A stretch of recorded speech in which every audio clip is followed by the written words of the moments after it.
ఎర్రచందనం అతి ముఖ్యమైనది. అందుకే ఇప్పుడు అందరి దృష్టి దీనిపైనే పడింది.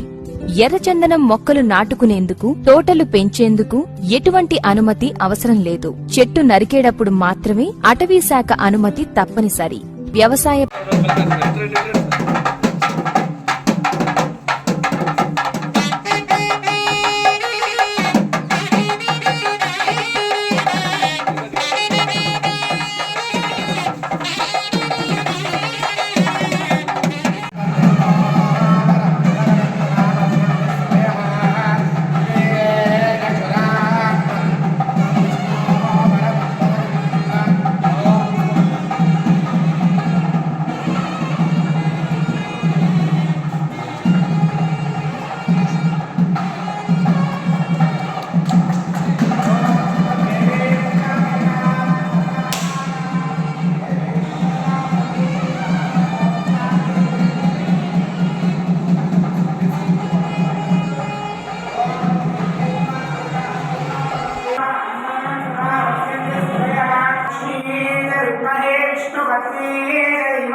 గ్రామ సచివాలయం భవనం ప్రారంభోత్సవం చేసుకోవడం జరిగింది. దానికి ముఖ్య అతిథిగా ఇచ్చేసినటువంటి మా అందరి ప్రీతం నాయకులు అక్క ఆనందబాబు గారికి, వేదిక మీద ఉన్నటువంటి సర్పంచ్ బ్రహ్మవర్తి విజయ్ గారికి, మండల తెలుగుదేశం పార్టీ అధ్యక్షులు మైనేని మురళీకృష్ణ గారికి, ఎంఆర్ఓ గారికి, ఎండిఓ గారికి, జనసేన అధ్యక్షులు పొందలపాటి చలమయ్య గారికి, కోతూరు అప్పయ్య గారికి, గురిపూడి ప్రసాద్ గారికి, ఇచ్చేసిన గ్రామ ప్రజలందరికీ కూడా హృదయపూర్వక నమస్కారాలు. ఈ రోజున తెలుగుదేశం పార్టీ అంటేనే అభివృద్ధి, సంక్షేమం సంపాడులో చేసే ప్రభుత్వం. ఈ కూటమి ప్రభుత్వం ఏర్పడిన దగ్గర నుంచి అనేక కార్యక్రమాలు, మంచి కార్యక్రమాలు, సూపర్ సిక్స్ కార్యక్రమాలన్నీ కూడా వరుసగా అమలు చేయడం ప్రారంభించారు. అదేవిధంగా అన్న క్యాంటీన్లు కూడా ప్రారంభించారు. మీ అందరూ కూడా తెలుగుదేశం కూటమి ప్రభుత్వానికి మద్దతు ఇచ్చి ఘన విజయం చేకూర్చినందుకు ధన్యవాదాలు తెలియజేస్తాను. ఈ కార్యక్రమానికి అధ్యక్షత వహించినటువంటి మాజీ ఎంపీపీ డాక్టర్ కనగాలం మధుసూదన్ ప్రసాద్ గారు, వేదికను అలంకరించిన గౌరవ సర్పంచ్ రమావత్ విజయ్ గారు, సోదరులు మైనేని మురళీకృష్ణ గారు, ఎంపీపీ నాంచారమ్మ గారు, కోసూరు అప్పయ్య గారు, గోరిపూడి ప్రసాద్ గారు, వందలపాటి చలమయ్య గారు, ఎంఆర్ఓ గారు, ఎంపీడీఓ గారు, అధికారులు, సిబ్బంది, డిఈ పంచాయతీరాజ్ డిఈ గారు, ఇతర వాళ్ళ సిబ్బంది, ఈ కార్యక్రమానికి విచ్చేసిన సచివాలయ ఇతర సోదర సోదరిమణులందరికీ కూడా హృదయపూర్వక నమస్కారాలు మరొకసారి తెలియదు. తెలుగుదేశం ప్రభుత్వం, కూటమి ప్రభుత్వం ఏర్పడి 2.5 నెలలు అవుతా ఉంది. అభివృద్ధి కార్యక్రమానికి ఈరోజు ప్రారంభోత్సవం చేశాం. ఈ కార్యక్రమం కూడా ఇప్పుడు మురళి గారు చెప్పాడు, పంచాయతీ నిధులు మ్యాచింగ్ కాబట్టి ఆ కార్యక్రమం పూర్తయిందని. నియోజకవర్గంలో కానీ రాష్ట్రంలో కానీ అభివృద్ధి అనేది గత ప్రభుత్వ హయాంలో పూర్తిగా కుంటుపడిపోయింది.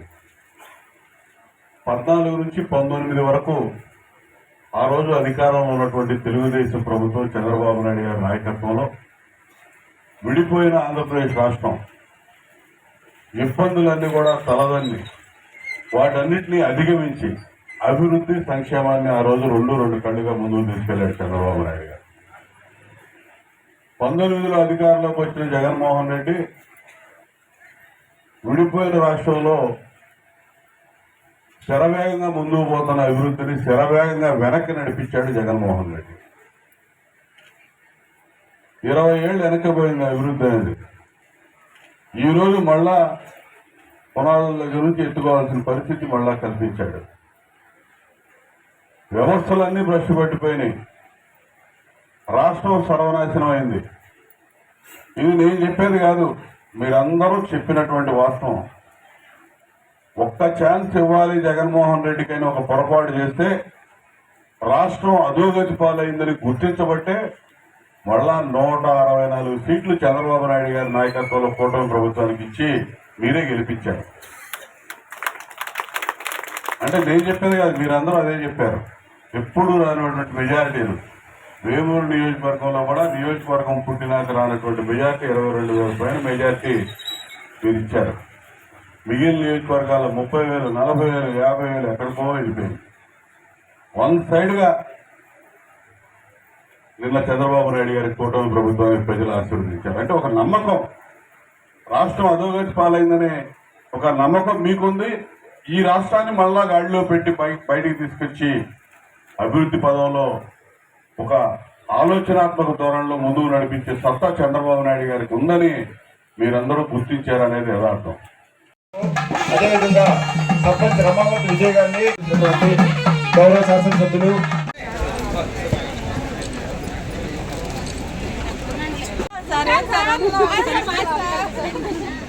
చేపట్టుకోండి అందరూ.